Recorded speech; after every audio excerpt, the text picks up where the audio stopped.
Buenas. Estábamos contando las historias del Califato de Córdoba y de lo que fue Al-Ándalus. Y eso fue uno de los picos de la civilización. Estábamos contando sus ensoñaciones, vamos a meternos por entre sus magias y sus prodigios. Estábamos mirando cómo se armó el Califato de Córdoba. Y el Califato de Córdoba llegó a ser uno de los momentos maravillosos de la civilización. Entonces estábamos viendo cómo se desprende toda una parte de los omeyas va a asentarse en España. El resto del Islam corre otras suertes y va a tener influencias persas y va a tener influencias mucho más adelante turcas.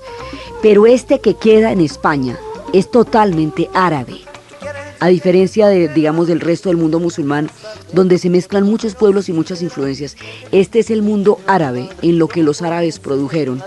Y esos son los omeyas, los que llegan en el 711. Entonces ellos van llegando a la península islámica y empiezan, ahí hay para que se produzca este reino, va a haber en un momento dado un enfrentamiento con los reinos cristianos que estaban en España desde antes de la llegada de los moros. Antes de la llegada de los españoles llaman moros a los árabes. Y por eso es que vienen todos los dichos de moros en la costa y todas esas cosas. Los españoles pues tienen muchísimo de árabes. Entonces resulta que había unos reinos cristianos en España, que eran los que habían quedado desde los tiempos del Imperio Romano, unos y otros que vienen del norte de los francos. Entonces ahí hay un mundo que se está formando, que es el mundo cristiano, y esos reinos están antes de la llegada de los moros, de los árabes. Esos reinos, muchos de ellos eran originalmente arianos, o sea, del arrianismo, que es una corriente del cristianismo distinta a la de Roma. Más adelante todos ellos se van a romanizar y van a formar parte de lo que va a ser el Sacro Imperio Romano Germánico. Eso vamos a ver eso qué es y qué tiene que ver con el cuento. Pero el asunto es que esos reinos están ahí. Entonces, esos reinos, en un momento dado, llega toda la invasión islámica desde la península, viene desde el norte de África, atraviesa Fez, Marruecos, y llega y se empieza a extender. Y empieza toda la dominación árabe, y va tomándose todo esto, hasta que va a llegar a un punto en que se va a establecer un límite entre los reinos cristianos que existían desde antes de la llegada de los árabes y el mundo árabe. Ese límite lo establece Carlos Martel cuando derrota en Poitiers el avance de los reinos islámicos sobre el continente europeo. Y esos avances son frenados por los Pirineos. Esto ya es en el 732. Entonces, en los Pirineos es donde los paran. Sí, los Pirineos, toda la historia que hemos visto de Pirene, la que Hércules había profanado y que ella se había ido a morir a las montañas de Pirene, a las montañas para no mostrar su deshonra, y que por ella se llaman los montes los Pirineos. Ahí paran la expansión musulmana por un lado, y por el otro lado los musulmanes no van más para arriba, porque más para arriba ya empieza el farío, y ellos son gente de tierra caliente, como diríamos acá. Entonces, resulta que ahí hay un punto donde paran la invasión, y ese punto se va a definir, ya en la parte española, se va a definir un punto hasta donde llegan los árabes y donde empiezan los reinos cristianos. El punto que define el mundo árabe del mundo cristiano, en el punto donde se delimita hasta donde no pueden subir, eso se llama la marca de España. Entonces, es el límite que define el mundo musulmán del mundo cristiano. De ahí para arriba son los reinos cristianos. Va a haber dos grandes marcas, la marca de España y la marca de Austria. Pero la nuestra, es la marca de España. Obviamente, los que cuidan la marca son los marqueses. Y eso después va a quedar organizado en los sitios que cuidan la marca, en los condes, los condes que cuidan los condados, los duques que cuidan los ducados, y eso va a ser el esquema de la nobleza europea, según el territorio que a usted le toque cuidar, proteger o tener. Entonces ahí está la marca. Eso lo vamos a dejar durante el relato del mundo musulmán, porque están ahí. Ahora, de ahí para adelante viene el mundo cristiano, pero dentro del mundo de Al-Ándalus hay cristianos, hay judíos y hay musulmanes, y ellos van a crear un clima político de tolerancia, un clima político que va a favorecer el surgimiento de una gran, enorme, maravillosa civilización. La llegada de los omeyas a la península ibérica va a marcar un pico de civilización, y en sus mejores momentos en el siglo X, Córdoba va a ser una ciudad como la Alejandría de su tiempo, como la Atenas del siglo V antes de Cristo, como la Florencia del Renacimiento. Va a ser, hay momentos en que la civilización se faja, ¿no? Y se viene de maravillas, o sea, no todo es desolación, hay épocas verdaderamente brillantes, espléndidas en la historia. Y la época del Califato de Córdoba es uno de los picos más altos de la civilización humana en toda la era de los últimos tiempos de Occidente. Entonces, ellos van a estar allá y van a crear uno de estos climas donde es posible todo. Estos climas se hacen posibles por la tolerancia. Es lo primero que es necesario para que se desarrolle el pensamiento, porque donde hay intolerancia al pensamiento tiene cualquier cantidad de problemas. Entonces ellos desarrollan la tolerancia, tienen una profunda espiritualidad. La profunda espiritualidad que tienen está ligada a la tolerancia porque los tres se reconocen como las religiones del libro. Cristianos, musulmanes y judíos son pueblos del libro, son pueblos de la Biblia, de la Torá, del Corán. Entonces se reconocen como pueblos de un mismo Dios y se empiezan a respetar. Y se crea la Escuela de Traductores de Toledo. Y la Escuela de Traductores es donde se van a traducir una gran cantidad de textos que preservan toda la civilización que quedaba de la antigüedad. Entonces, digamos, ellos van a hacer una síntesis del saber de la antigüedad y van a crear una cantidad de saber nuevo. Van a desarrollar la medicina. Ellos no es que es bien interesante lo que hacen porque ellos no tienen esa dicotomía, esa división que mucho más adelante haría Occidente entre el desarrollo de la ciencia y el desarrollo de la espiritualidad. Porque el tipo de sociedades teocráticas que hubo en el resto del medioevo hacía que la ciencia no se pudiera desarrollar en Occidente sin entrar en contradicción con la fe. Entonces, durante mucho tiempo primó la fe y la ciencia quedó rezagada, y luego primó la ciencia y la fe quedó totalmente desacralizada. Esta gente logró las dos cosas: desarrollar un nivel científico muy importante sobre la base de una profunda espiritualidad en una visión integral del mundo. Entonces, por eso es que esta gente tenía los trasplantes de córnea, conocían la encefalitis, conocían las enfermedades, conocían un nivel de desarrollo en la medicina, en la cirugía.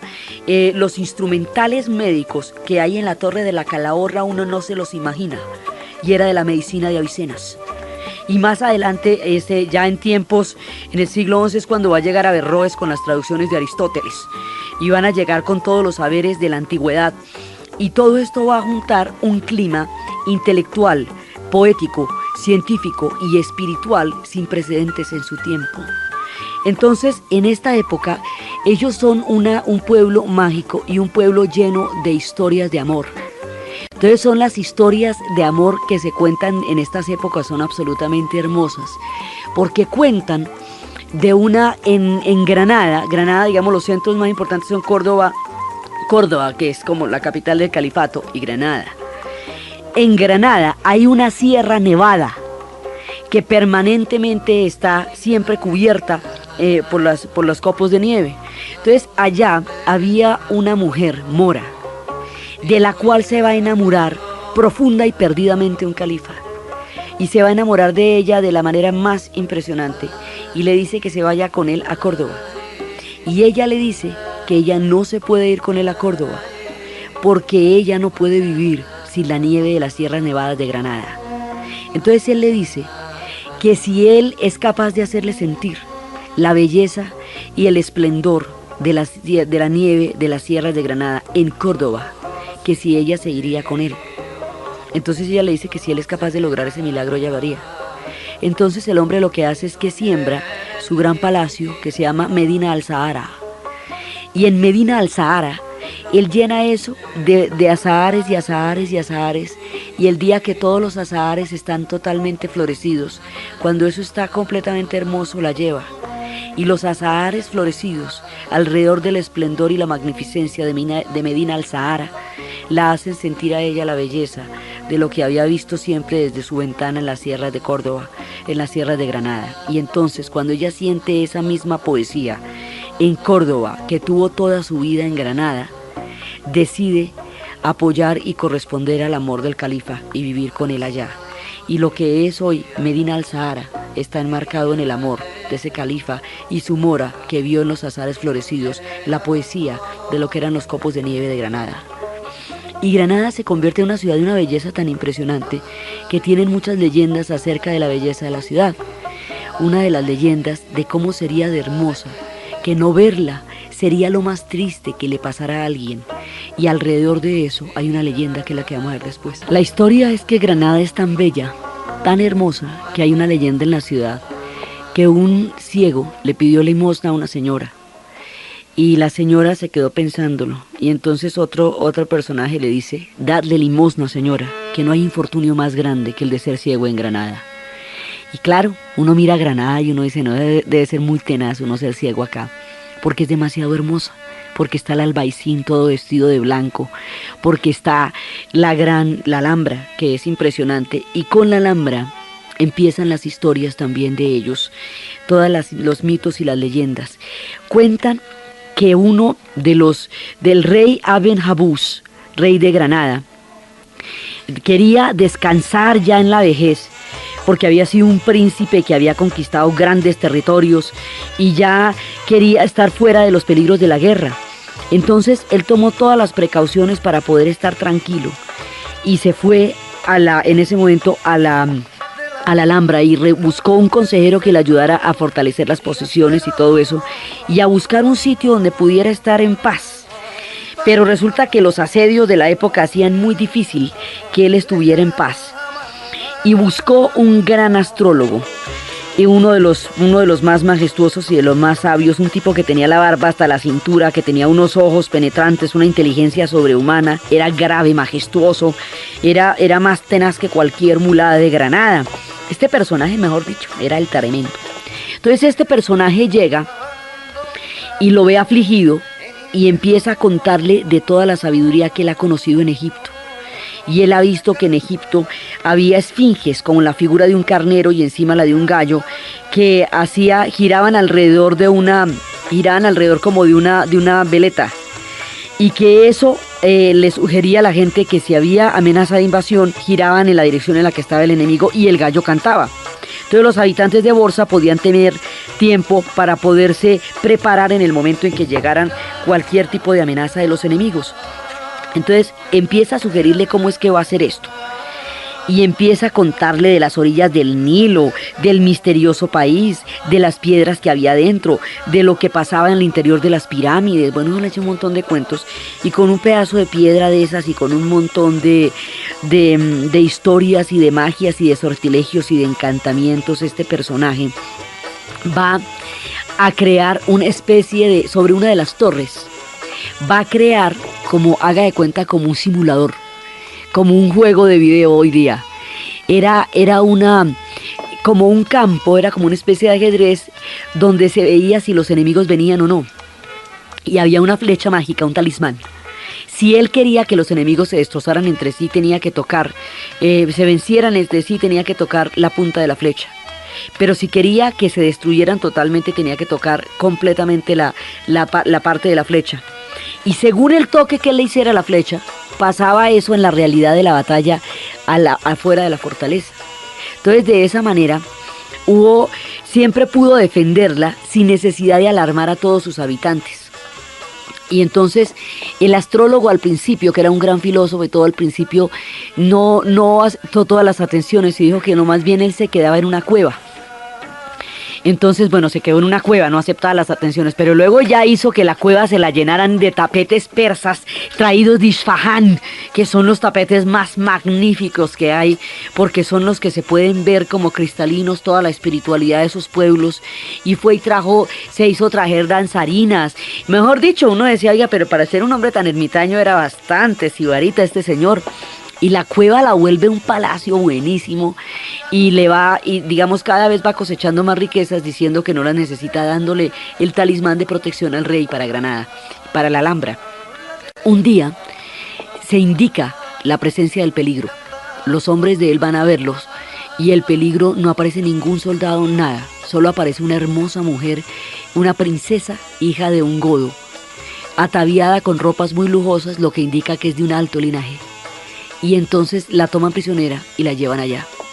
Y cuando la llevan allá, él se enamora profundamente de la princesa y el astrólogo le advierte, el rey se enamora de la princesa y el astrólogo le advierte, esa es una hechicera, déjemela a mí porque yo sé cómo lidiar con las hechiceras. Además, lo particular de esto es que en los cuentos cristianos, las moras son hechiceras, mujeres de magia, suertes y encantamientos misteriosos que pueden enloquecer a un hombre. En los cuentos árabes, las cristianas son hechiceras, mujeres de sortilegios que pueden enloquecer a un hombre. Entonces, esta era una cristiana, hija de un príncipe godo, y el rey la lleva y ella toca una arpa de una lira de plata. Una arpa de plata, una lira, y entonces ella toca la lira y eso todo el mundo se emboba, y el rey se emboba. Entonces el astrólogo le dijo, pilas con esa mujer porque esa es una hechicera y esa lo coge y le da sopa y seco, mejor dicho, lo pone aquí a comer de la mano, le digo. Déjemela a mí porque yo sé cómo lidiar con hechiceras peligrosas. ¿Cómo le voy a dejar? No es que es una preciosura y entonces se la lleva. No, el tipo se vuelve loco, se dedica a tratar a despilfarrar el tesoro, mejor dicho, no haya cómo complacerla. Y a cambio de todo lo que el rey le da, que le promete el cielo y la tierra, ella toca el arpa, toca la lira y le pone una sonrisa enigmática y a ver, y el hombre enloquecido. Entonces hay un momento en que él siente que no sabe qué más hacer. Y hace rato que le están diciendo que pilas, que mejor dicho que ella lo está enloqueciendo y tampoco es que lo esté amando, simplemente lo está enloqueciendo. Entonces él se le ocurre ya la máxima de las locuras ya llevado y le dice al hechicero que quiere un reino invisible donde estar con su amada. Y el hechicero le dice, bueno, yo le hago un reino invisible. Entonces dice, yo le hago unos encantamientos que conocí de tiempos de Babilonia y todo eso. Le hago unos encantamientos en los cuales usted y ella quedan metidos en un reino invisible. Y ahí pueden estar. Pero la primera bestia, la carga de la primera bestia que atraviese la puerta del reino invisible es para mí. Esa es su promesa. Listo, no hay problema, hágale. Entonces empiezan a hacer el reino invisible mediante palabras, encantamientos y hechizos. Y el primer caballo que atraviesa la puerta del reino invisible es el de ella. Entonces el astrólogo le dice al rey, acuérdese de la promesa. No, pero ¿cómo así? Perro del desierto, le dice, ¿cómo le ocurre? Después de que le decía sabio, filósofo, astrólogo tremendo, ahora le dice perro. ¿Cómo le ocurre que yo le voy a dar a mi princesa? No, eso no faltaba más. Su palabra es palabra, le digo. Y usted prometió eso. Dice, pero entonces ¿para qué me hizo el encantamiento si me toca darle la princesa?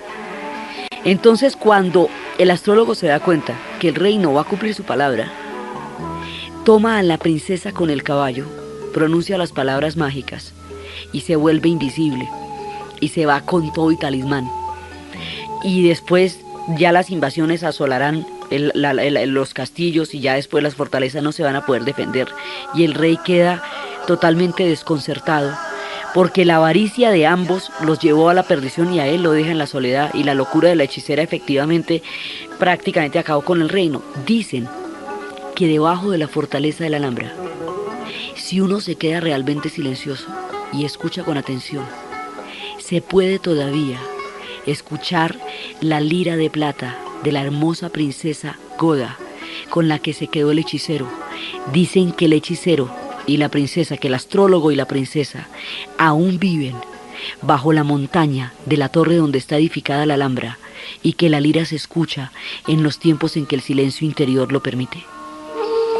Estas historias van contando la manera como ellos concebían la magia y cómo concebían los amores. Todo esto está salpicado de historias de amor. Y de las historias de amor que se recuerdan son las historias de las tres princesas moras. La historia empieza cuando un rey moro se enamora de una cristiana y la lleva a su reino y la cristiana finalmente termina adoptando su fe y le va a dar 3 princesas. La cristiana llega ya con su ama de llaves y la Khadija, que es el ama de llaves, y las 3 princesas nacen y son muy bonitas y hay un presagio que dice que cuando las princesas vayan a estar en edad de casarse, se van a requerir medidas especiales. Entonces las 3 princesas van creciendo. Para eso, como está advertido, entonces va y las mete en un castillo para que allí puedan estar protegidas de cualquier cosa que les va a pasar. Entonces las lleva para un castillo Salobreña y allá las va a tener rodeadas y aisladas para que no les vaya a pasar nada de aquella predicción que se habla. Esas 3 princesas, de ellas la menor se llama Zoraida, y ese nombre es el que tenemos que tener en cuenta para todo lo que les va a pasar. Entonces las 3 princesas, las 3 morillas que estaban allá, van a tener toda una historia, van a vivir, van a estar contentas y todo eso. Y un día, cuando las van a trasladar, porque ya se hicieron grandes, las van a trasladar, y entonces en el traslado impiden que las miren, corren a todo el mundo para que nadie las mire, pero eso con las princesas no es posible. Alguien las va a mirar, y ahí vamos a entrar a cumplir la vieja predicción de las 3 princesas, de las 3 morillas que se van a enamorar. Las princesas inicialmente estaban en Salobreña, y Salobreña queda junto al mar. Y cuando quedan junto al mar fue que vieron desembarcar de unos barcos que llegaban a la costa 3 espléndidos caballeros, que a pesar de que estaban en cadenas hechos prisioneros porque eran cristianos, eran hermosos y no perdían ni el porte ni la dignidad, y quedaron muy impresionadas por ellos.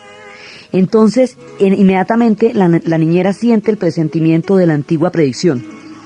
Le advierte al rey. El rey las hace llevar de Salobreña a la Alhambra, para que en la Alhambra estén protegidas. Entonces, en el viaje, el rey pide que nadie esté por ahí, porque no pueden mirarlas.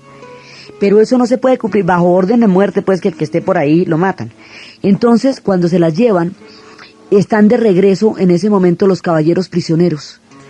Entonces, como ellos las ven, entonces en el momento en que los caballeros están ahí, dicen que ellos deben morir porque ellos no podían estar en ese viaje, y ellas imploran y suplican por la vida de los 3 caballeros, y los soldados le advierten al rey que esos 3 caballeros eran valientes guerreros, y que habían dado una pelea digna y honorable antes de ser tomados prisioneros, y que por eso mismo se debía respetar el honor y la vida de ellos. Entonces, por esa razón, el rey, que ya tenía afuera la cimitarra para acabar con ellos, por eso y por la súplica de las 3 princesas, el rey decide no matarlos. Entonces, entre la confusión y la cosa, se levanta el velo, el chador, el velo de las 3 princesas, por el viento, y los 3 caballeros ven los rostros de las 3 moras. En esa época, advierten las leyendas, era muy común el amor a primera vista, y de una sola corredura de velo podía surgir un ardiente y apasionado amor. Entonces los 3 caballeros se enamoran de las 3 princesas con solo ver cómo se descorría el velo de su rostro en medio del viento de aquella situación, y ellas se enamoran de los caballeros. Entonces ahí no hay nada que hacer, los 3 se enamoran, cada uno se enamora de una princesa, y ella se enamora cada una de un caballero. Las princesas cada una tiene un carácter muy distinto. La mayor es una mujer muy osada, la segunda es una mujer contemplativa pero valiente, y la pequeña es una mujer tímida y muy aferrada a sus, digamos, como a lo suyo, a su casa. Entonces resulta que, bueno, sigue el viaje, llegan todos a la Alhambra, llegan ellas y al rato llegan los prisioneros, y por la noche los prisioneros empiezan a tocar la guitarra. Y en la guitarra ellas se dan cuenta que les están cantando canciones de amor a ellas. Entonces ellas empiezan a darles un mensaje velado que les mandan al mediodía, cuando Zoraida tocaba el laúd, y Zoraida les decía: la rosa que se oculta tras la pantalla de hojas, la rosa está oculta tras la pantalla de hojas, pero la canción del ruiseñor perfora la armadura. Entonces con eso les cuenta que los están oyendo y que todo bien. Entonces empieza a fraguarse la fuga, las princesas van a huir con los prisioneros, y la nana Cadilla es la que va a permitir y a huir con ellas, obviamente. Entonces se fragua toda la fuga, y en el momento en que van a salir, las 2 princesas grandes se van, y la chiquita Zoraida se muere del susto y se queda, y se muere de la tristeza de dejar a su padre. Ella no se atreve a dejar a su padre, y no sale. El que se enamoró de Zoraida queda preso de la desolación, de la desesperación, pero ya no puede hacer nada, porque no hay tiempo y se van todos. Entonces la historia hace que el nombre de las otras dos princesas se olvide para protegerlas, porque ellas se van con los caballeros y van a vivir su vida en los reinos cristianos. Zoraida se queda mirando por la ventana hacia Córdoba, el lugar donde ellos huyeron, porque estos los persiguen y ya cuando llegan a los escarpados caminos de Córdoba, se les pierden a los perseguidores y allá van a realizar su amor las princesas y los caballeros. Pero Zoraida se queda sola, mirando por la ventana hacia donde queda Córdoba. Se arrepiente de no haberse ido, se queda allá el resto del tiempo, va a morir de melancolía y de tristeza. Y hoy por hoy, cuando en el mundo árabe se quiere hablar de un amor sin esperanza, de un amor que refleje la tristeza, digamos, la manera como la historia la rescata a ella, es que ella se vuelve como una especie de símbolo de los que aman sin ser correspondidos, o de los que han dejado perder un amor, o de los que están desolados por una honda pena de amor. Entonces, cuando eso pasa en los afligidos corazones, se invoca el nombre de Zoraida, por la princesa que desde las ventanas de la Alhambra miraba a lo lejos Córdoba, donde sus hermanas habían ido a realizar un amor que ella no tuvo la fuerza para seguir en el momento en que había llamado a su puerta. Y así son las historias de los amores moros. Y estas son historias que se van entretejiendo con un mundo intelectual magnífico, con un sentido de lo sagrado y la divinidad. Aquí viene el conocimiento de los sufis que venían del antiguo Irán y que hablaban del amor como una forma del conocimiento, y que están consagrados a la música y a la danza, y encuentran en la experiencia de la música y la danza la forma de comunicación con Alá, que se hicieron musulmanes en tiempos del Islam. Su existencia es muy anterior, que son los que hablan del corazón y del cerebro como dos unidades que deben estar selladas por el afecto, que son los que dicen que el amor es una forma de conocimiento más profunda que cualquier otra, que lo que une no verbalmente a las madres con los hijos es el amor con el que se han criado, que cuando dos personas se enamoran tiñen la realidad de una alquimia que le da otro color a la vida. Son estos personajes que desarrollan una profunda sabiduría alrededor del amor, porque dicen que el ser humano es afectivo mucho antes de ser racional, que lo primero que necesita un ser humano al nacer es el amor, y que es alrededor del amor que va a tejerse su vida. Entonces, en un momento dado, en Córdoba están los sufis, en Córdoba están los judíos sefarditas, y entre los judíos sefarditas está Maimónides, el gran filósofo. De la cosecha de los árabes está Averroes, de los sufis Al-Ibrahim, y en tiempos de Alfonso X el Sabio, la Universidad de Murcia va a contener las lenguas y los saberes de todos los pueblos, y se hablará el árabe y el latín, y se hablará el yiddish, y todos los idiomas son posibles. Y es cuando surgen las escuelas de los traductores, digamos, el clima que se va a generar acá es lo que permite que se preserve una gran cantidad de conocimiento. Esto tiene épocas discontinuas, porque la época de mayor unidad y de mayor esplendor es toda la época omeya, pero luego los omeyas van a ser invadidos por los reinos almorávides y almohades, que son berberiscos, que vienen del norte del África. Cuando llegan estos, se van a presentar profundas divisiones internas y se van a fragmentar los reinos árabes. La fragmentación de los reinos árabes es lo que se conoce como el periodo de los taifas, que eso ya es el siglo XI y XII. Sin embargo, aún en tiempos de los taifas es que está produciendo su magnificencia Averroes.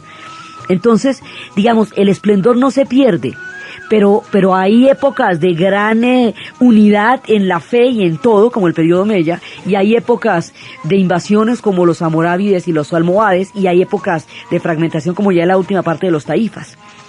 Entre las diferentes, digamos, intrínculos políticos que va a suceder entre las invasiones y entre las mismas querellas entre ellos, de todas maneras el esplendor se mantiene durante mucho tiempo. Hay reinos cristianos aquí dentro, digamos, hay cristianos al interior de este mundo. Está la marca, sí, y de ahí para allá están los reinos cristianos, pero aquí también viven cristianos, y Alfonso X el Sabio es cristiano. Entonces, lo más curioso es que lo que va a caracterizar este largo periodo de esplendor, es la tolerancia. es la posibilidad de compartir el conocimiento, y esa tolerancia es la que va a producir un nivel de desarrollo tan alto en esta sociedad, porque es capaz de generar el aporte de cada uno de ellos. La eximia intelectualidad judía sefardita, que venía con todo el saber ancestral de ese pueblo, la sabiduría de los árabes, que venían protagonizando el mundo de su tiempo, toda la profundidad del espíritu de los sufis, que venían desde el antiguo Irán. Entonces todo eso va dando un espectro de lo sagrado, que es esencial a la hora de confrontar las tesis sobre cada uno de lo que consideran lo sagrado. Apuntan a lo mismo, hacia un sentido de la comprensión, del amor, del conocimiento y de la sabiduría. Entonces, esto multiplica los saberes, los hace cada vez más eximios, empieza a crear todas estas escuelas intelectuales, toda esta cantidad de florecimiento, y esto se convierte en uno de los grandes picos de civilización en la historia. En el siglo X era cuando decíamos que esto tenía alumbrado público, 1 millón de habitantes. Llegó a tener tanto como llegó a tener Roma en sus mejores tiempos, llegó a tener Córdoba. Y Córdoba es una síntesis de todos los conocimientos. Dicen que sin todo lo que se consiguió y se acumuló en Córdoba, no hubiera habido el Renacimiento, porque las bases espirituales y las bases artísticas y estéticas del Renacimiento se empiezan a dar en Córdoba. Y con todo este concepto que tiene el mundo árabe de la arquitectura, porque se habla de eso, es una vieja tradición, que se habla de un pueblo que era tan longevo, que las casas se morían antes que ellos, entonces terminaban viviendo en unas casas derrumbadas simplemente porque la vida era muy larga.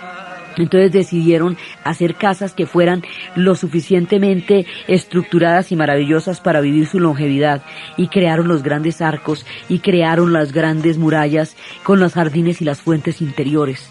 Entonces toda esta arquitectura, el conocimiento de la medicina que viene de Oriente, que viene de la India, que viene de Persia, que viene todo eso a través de lo que va a ser la sabiduría de Avicenas, el sentido de lo sagrado, la profunda espiritualidad, todo esto va a crear un reino magnífico que durante mucho tiempo va a ser la historia de España. Lo que se llama el medioevo en la Europa occidental, en España es el tiempo de los califas. Y es ahí cuando se van formando las bases del idioma, entre el latín y el árabe.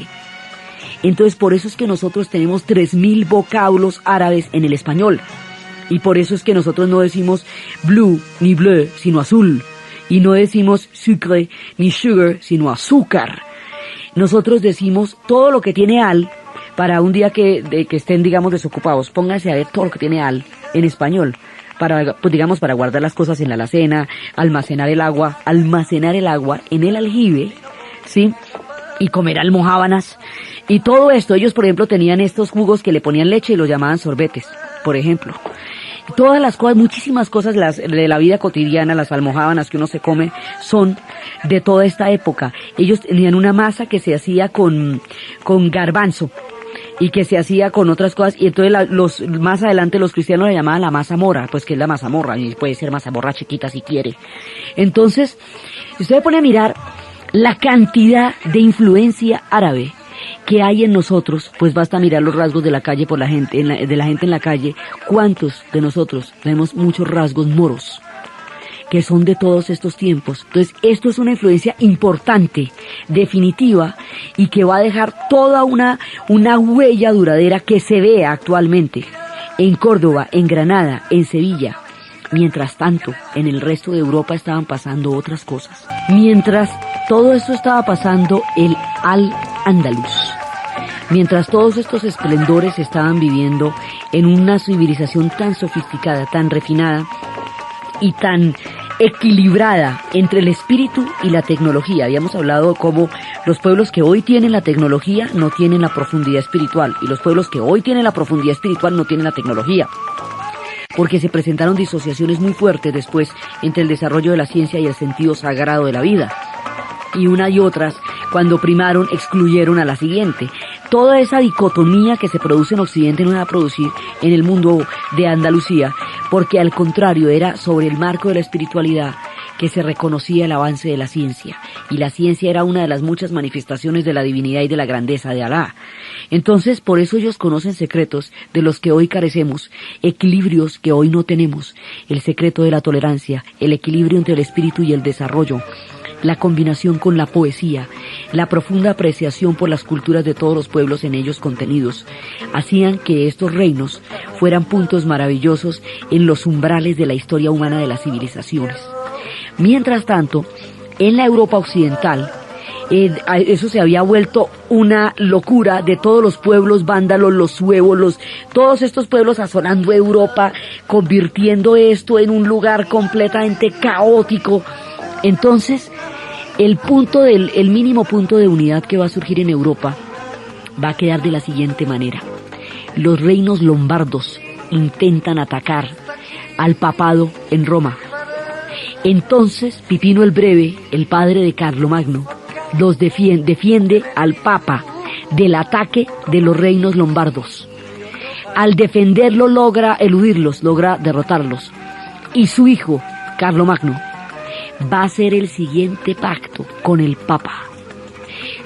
Carlomagno le va a decir al Papa que esos reinos que les quitaron a los lombardos defendiendo al papado van a ser ahora del Papa y se van a llamar el Patrimonio de San Pedro y van a ser un reino temporal.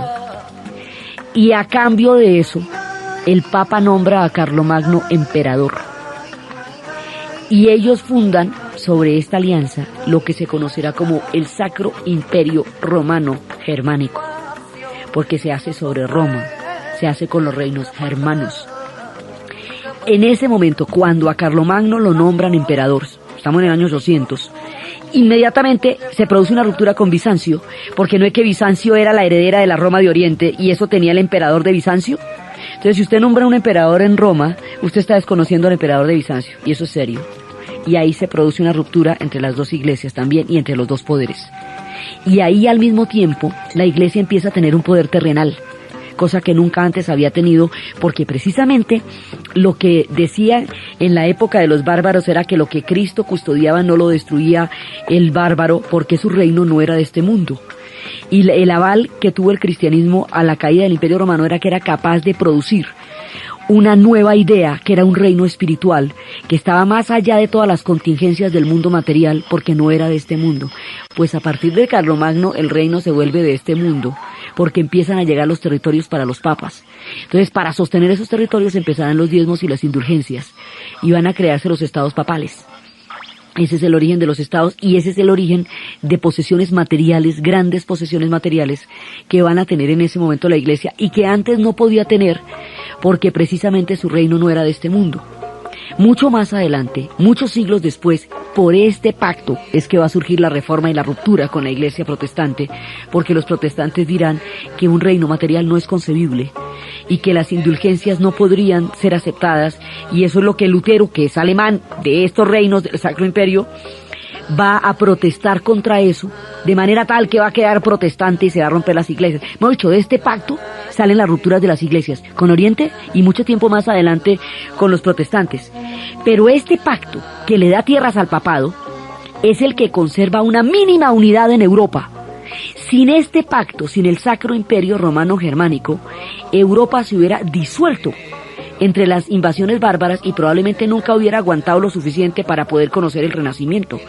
Hoy por hoy, el edificio más importante de la Unión Europea en Bruselas, que es de un tamaño descomunal y tiene rutas de ascensores como hay rutas de metros, que es una cosa que uno no se imagina, se llama Carlomagno.